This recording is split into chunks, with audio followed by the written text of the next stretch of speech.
Hello बच्चों, net VNM chemistry में आप लोगों का बहुत बहुत स्वागत है। बच्चों बस एक मिनट दीजिएगा, थोड़ा सा चेंज करना है यहाँ पे।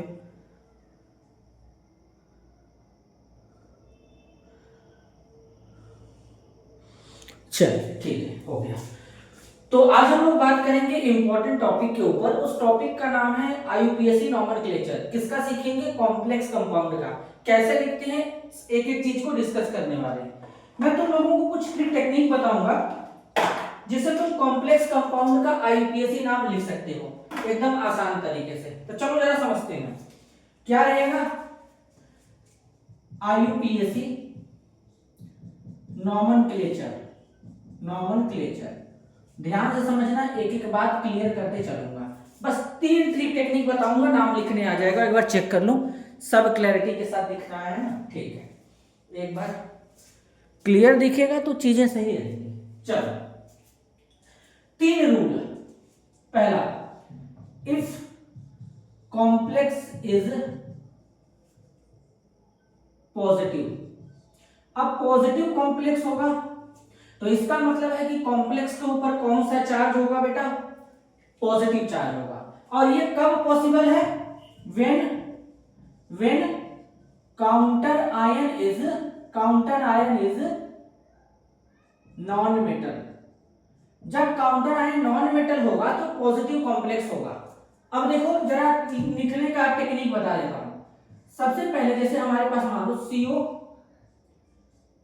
EN का होल थ्राइस Cl3।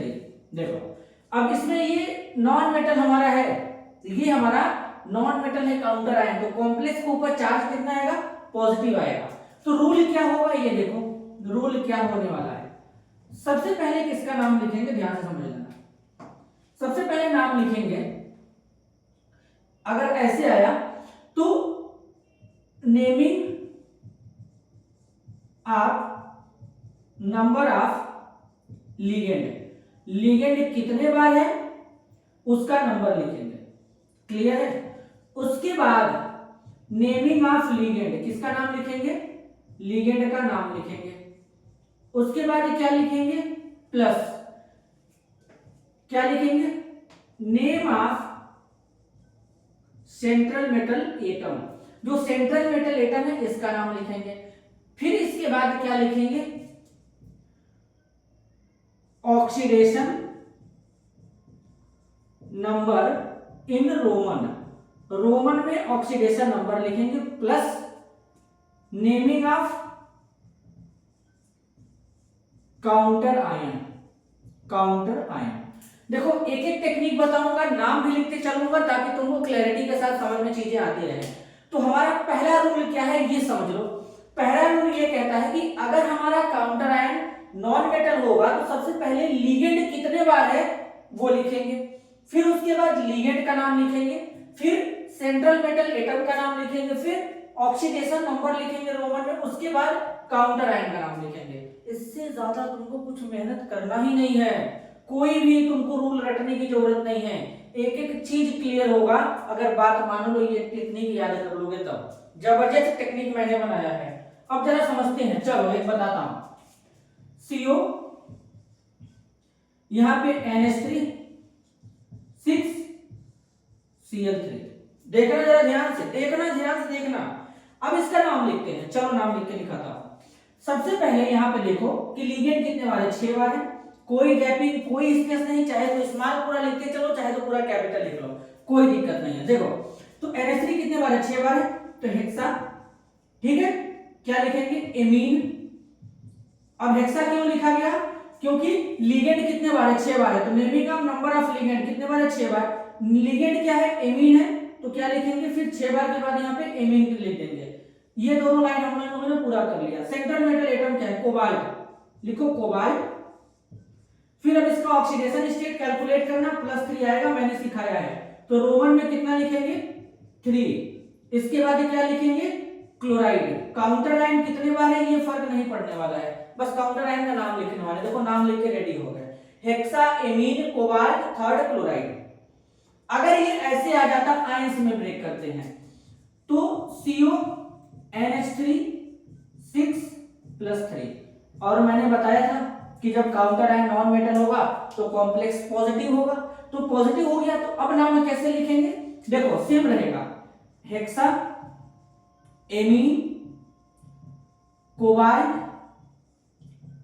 थर्ड, इतना हो गया। देखो हेक्सा एमीन कोबाल्ट थर्ड, इसके बाद यहाँ पे आयन लगा देना, क्यों, क्योंकि कॉम्प्लेक्स के ऊपर चार्ज आ चुका है। बताओ नाम लिख लोगे, इस तरीके से लिखेंगे। अगर मोर देन 2 लिगेंड होंगे तो हम लोग नाम अल्फाबेटिकल ऑर्डर में लिखेंगे, लेकिन अगर हमारा डाइडेंटेड लिगेंड है जैसे न्यूट्रल है, इसका नाम लिखना है तो कैसे लिखेंगे, ऐसे लिखेंगे। पहले लिखेंगे, ये देखो 3 बार है तो यहाँ पे क्या लिखेंगे, ट्रिस, इस केस में ट्रिस लिखेंगे, ट्रिस, फिर इथेन 1,2 डाइएमीन, डाइएमीन, फिर यहाँ पे कोबाल्ट, फिर क्या हो जाएगा थर्ड, फिर क्लोराइड। समझ गए, इस तरीके से। और अगर जैसे हमारे मोनोडेंटेड लिगेंड है, एक बार आ गया मोनो, 2 बार डाई, 3 बार ट्राई, 4 बार टेट्रा पेंटा, ठीक है। अगर यहीं पे हमारा डाई बेसिकली अगर हमारा मोनोडेंटेड लिगेंड 3 बार होता तो यहाँ पे ट्राई लिखते हैं, लेकिन ये न्यूट्रल डाइडेंटेड लिगेंड है तो इसके केस में ट्रिस लिखेंगे। 4 बार आएगा तो टेट्राकिस, 5 बार आएगा तो पेंटाकिस, ऐसे चलेगा। क्लियर है, नाम लिखने आया।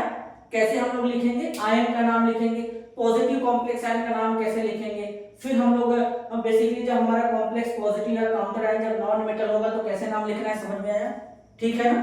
3 टाइप्स के कॉम्प्लेक्स तुमको देखने के लिए मिलेंगे। एक पॉजिटिव कब बनेगा, जब काउंटर आयन नॉन मेटल हो, दूसरा नेगेटिव कब बनेगा, जब काउंटर आयन मेटल हो, एक न्यूट्रल होगा। तो पहला तरीका मैंने सिखा दिया है, अब दूसरा सिखाऊंगा, स्क्रीनशॉट लो, जबरदस्त तरीके से नाम सीखेंगे, स्क्रीनशॉट लो। और उम्मीद है एक एक नाम तुम लोगों को समझ में आएगा, देख लेना, ये गारंटी है।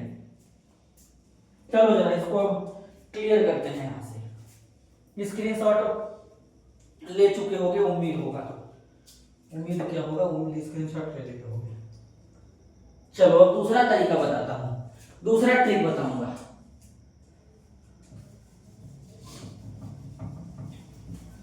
ऐसे चीजें क्लियर होंगी। चलो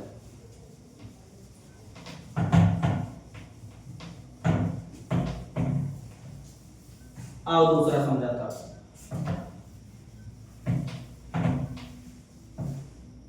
देख चलो, इफ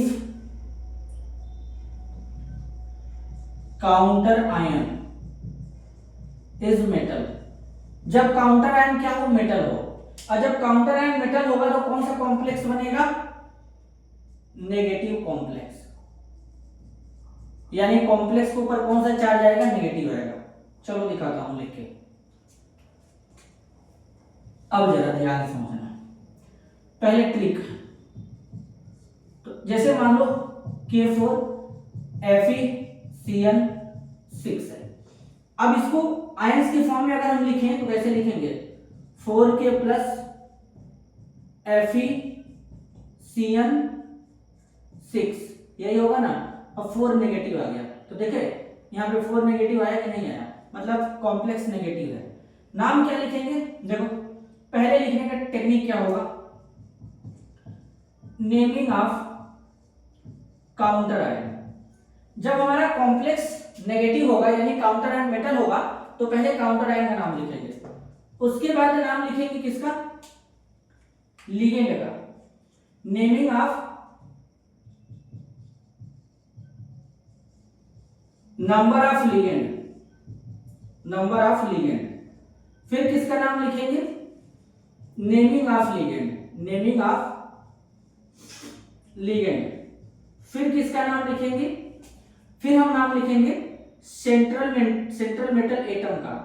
लेकिन एक चीज और ध्यान देंगे कि जब हमारा काउंटर आयन क्या होगा, मेटल होगा, यानी जब कॉम्प्लेक्स हमारा नेगेटिव बनेगा तो उस केस में जो सेंट्रल मेटल एटम होगा इसके नाम के लास्ट में ATE लगा देंगे, फिर प्लस ऑक्सीडेशन नंबर चाहिए किसमें, रोमन में, फिर काम हो गया, ऑक्सीडेशन नंबर रोमन में, उसके बाद काम हो गया। और अगर कॉम्प्लेक्स के ऊपर चार्ज होगा तो आयन लगाएंगे, नहीं होगा तो नहीं लगाएंगे। चलो सर अब जरा एग्जांपल से समझाओ तो। चलो K4 FeCN6 इसका लिखते हैं।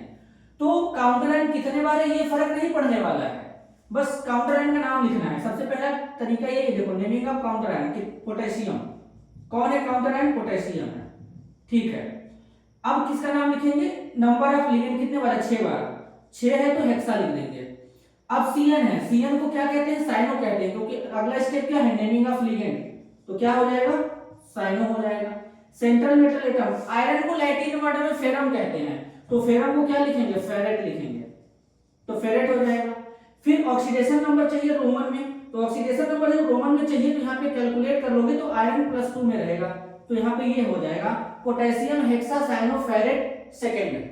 लेकिन अगर इसी कॉम्प्लेक्स आयन वाले का लिखते, तो जब आयन वाले का लिखेंगे तो मैं बार बार बोल रहा हूं एक चीज ध्यान देने के लिए, देखो कैसे लिखेंगे। अब तो काउंटर आयन में है नहीं, तो क्या लिखेंगे? डायरेक्ट हेक्सा साइनो, फिर फेरेट, फेरेट, फिर क्या हो जाएगा? Second ion. ऐसे नाम लिखेंगे बेटा, ऐसे नाम लिखेंगे। जबरदस्त ट्रिक टेक्निक मैंने तुम लोगों को बता दिया दो। ऐसे क्या करते? ऐसे क्या करते? टीआरआई सीखते, देखो ऐसे क्या करते? ऐसे तुम रटते 5 रूल, 10 रूल, 15 रूल। मैंने देखो कितना आसान भाषा में समझा दिया नाम कैसे लिखते हैं, तो चीजें इस तरीके से समझ में आती हैं। लो स्क्रीनशॉट लो, एक लास्ट रूल बचा है, लो। चलो उम्मीदें ले चुके हो गए, इरेज करते हैं। पहले ये ट्रिक लिख लो कॉपी में, ट्रिक लिख लो, प्रैक्टिस करो, फिर तो नाम लिखने में मजा आ जाएगा, बल्ले बल्ले हो जाएगा तुम लोगों का। चलो इससे तुम नाम सरलता से लिख सकते हो। अब देखो यहाँ पे क्या लिखा है, अब जब काउंटर आयन ही ना हो तो क्या करेंगे? ये भी तो देख लो। और सबसे बड़ी बात ये है कि जब काउंटर आयन नहीं होगा तो कॉम्प्लेक्स हमेशा नेगेटिव होगा। अब पॉजिटिव नेगेटिव कॉम्प्लेक्स में भी काउंटर आयन नहीं होता, लेकिन वो पॉजिटिव नेगेटिव चार्ज किसके कारण आता है? काउंटर आयन के कारण आता है, तो इसको भी ध्यान देना है, ठीक है। तीसरा, no counter ion. No counter ion मतलब जैसे देखो NiCO4, अब इसमें कोई काउंटर आयन है तो सीधे इसका नाम कैसे लिखेंगे? टेक्निक देखो, direct naming of number of ligand,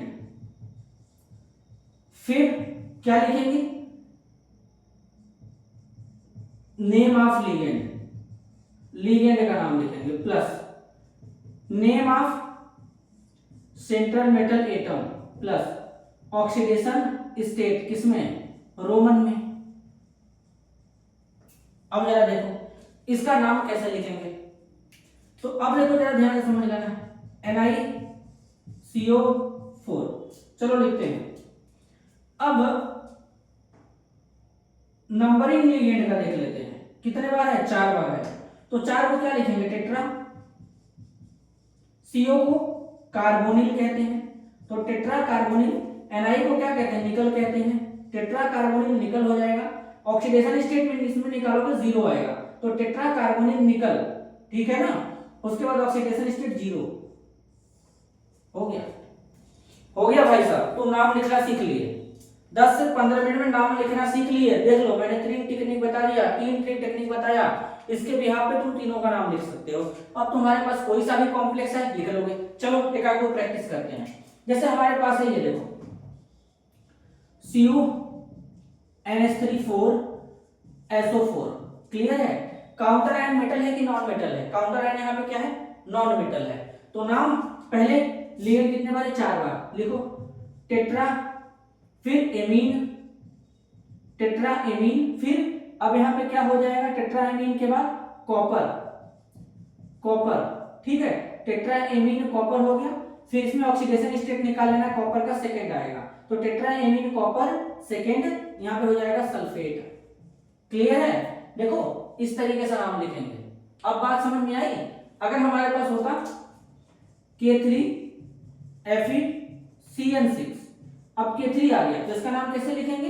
potassium hexacyanoferrate. क्यों फेरेट लिख रहे हैं नाम के लास्ट में? ATE क्यों लगा रहे हैं? क्योंकि काउंटर आयन मेटल आ गया। तो फेरेड, फिर थर्ड, फिर उसके बाद क्या हो जाएगा, नाम हो जाएगा। अगर चार्ज होता तो चार्ज के एल्सियस में आया लिखते। तो इस तरीके से पॉजिटिव, नेगेटिव, न्यूट्रल तीनों कॉम्प्लेक्स का नाम लिखने से ट्रिक टेक्निक मैंने बता दिया। अब तुम लोग क्वेश्चन प्रैक्टिस करो और मैं आईपीएससी नोमेनक्लेचर पे एक एक क्वेश्चन या कुछ क्वेश्चन मैं प्रैक्टिस करा दूंगा। अगले वाले लेक्चर में मैं सोच रहा हूँ कि जो अगला लेक्चर आएगा उसमें क्वेश्चन प्रैक्टिस करा देता हूँ आईपीएससी नोमेनक्लेचर पे। लेकिन उससे पहले तुमको ये तीनों ट्रिक टेक्निक याद रखना पड़ेगा। अगर याद नहीं रखोगे तो फिर दिक्कत हो जाएगा। तो अगले वाले लेक्चर में केवल नोमेनक्लेचर का प्रैक्टिस ही कर लेते हैं, ये हम लोगों के लिए ज्यादा अच्छा रहेगा। तो आज के लिए बस इतना ही, मिलते हैं अगले वीडियो में, तब तक के लिए धन्यवाद, नमस्कार।